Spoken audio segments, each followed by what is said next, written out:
to the North State Breakdown with Benjamin Nguyen. Today's episode covers the agenda for the Shasta County Board of Supervisors special meeting on February 11th, 2025, which will begin at 9 a.m. at the County Administration Center, 1450 Court Street, Reading.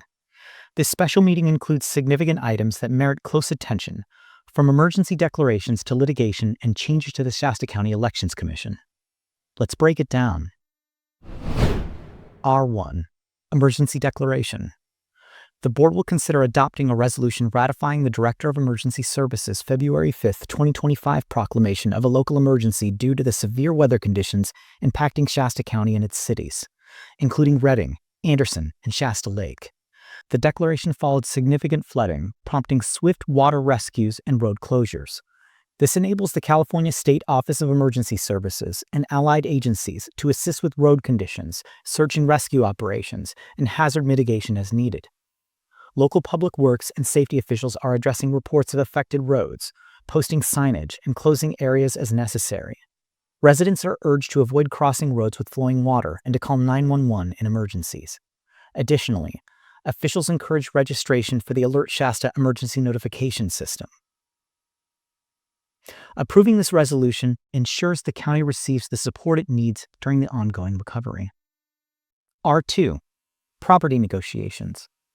The Board will appoint County Executive Officer David Rickard and Senior Administrative Analyst Bryce Ritchie and Jen Rossi as negotiators for real property at an assessor parcel.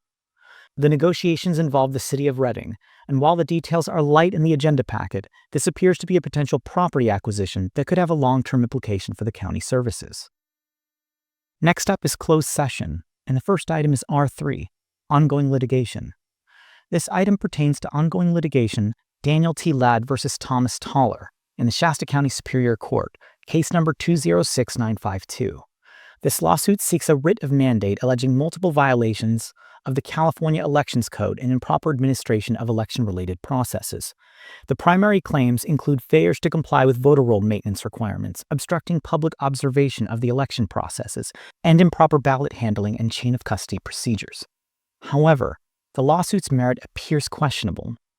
For example, the petition highlights numerical discrepancies in ballot counts, audit log irregularities, and allegations of non-compliance with California voting system standards. Notably, the petitioners failed to present any substantive evidence indicating fraud or deliberate malfeasance by the Registrar of Voters, and several of the claims rely heavily on assumptions rather than verifiable facts. Given the lack of clear evidence and the technical nature of many of these allegations, it is unlikely the court will grant the writ. Adding to the legal drama, Laura Hobbs, failed candidate for District 2 Board of Supervisors, is also named in the Daniel T. Ladd lawsuit. Hobbs previously filed her own lawsuit challenging her election loss due to an alleged ballot order error. After losing in Shasta County Superior Court, Hobbs pursued an appeal, which was also unsuccessful. The courts found no sufficient grounds to overturn the election results. Next up is R4. This item involves anticipated litigation with significant exposure to one potential case. This could be related to a potential taxpayer lawsuit regarding the hiring of Chris Street as a healthcare consultant, based on the email listed in the agenda packet. Citizen Jeffrey Gorder states that he believes that the selection of Street represents cronyism and a waste of public funds.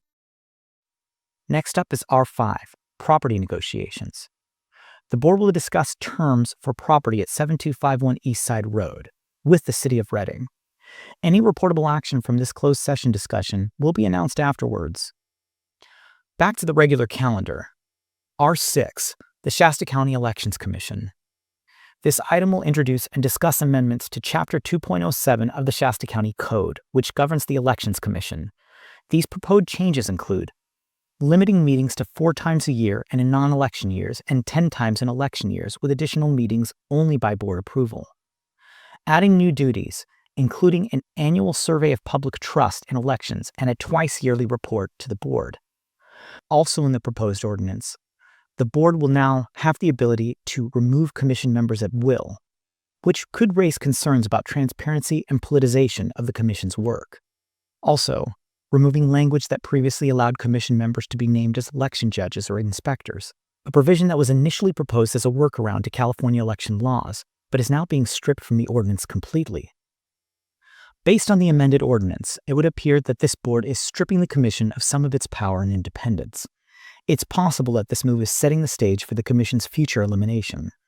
Given the ongoing election-related lawsuits and controversy, this discussion is expected to be contentious amongst election fraud advocates. Next up is R7, amendments to the 2025 Board of Supervisors meeting calendar. The current audio-video system in the board chambers, originally installed in 2016, has reached the end of its life and is set for replacement. During April and May of 2025, the chambers will be unavailable and meetings will need to be relocated. The proposed calendar adjustments aim to minimize disruption and cost during this period. It's unclear where these meetings will take place and will likely be discussed by the board at this meeting. As always, public engagement is key. Even though this is a special meeting, you can still share your thoughts with the board by emailing Shasta County, bos@shastacounty.gov. The meeting will be streamed online for those who cannot attend in person. Stay informed, stay engaged, and hold our local government accountable. And that's the agenda preview.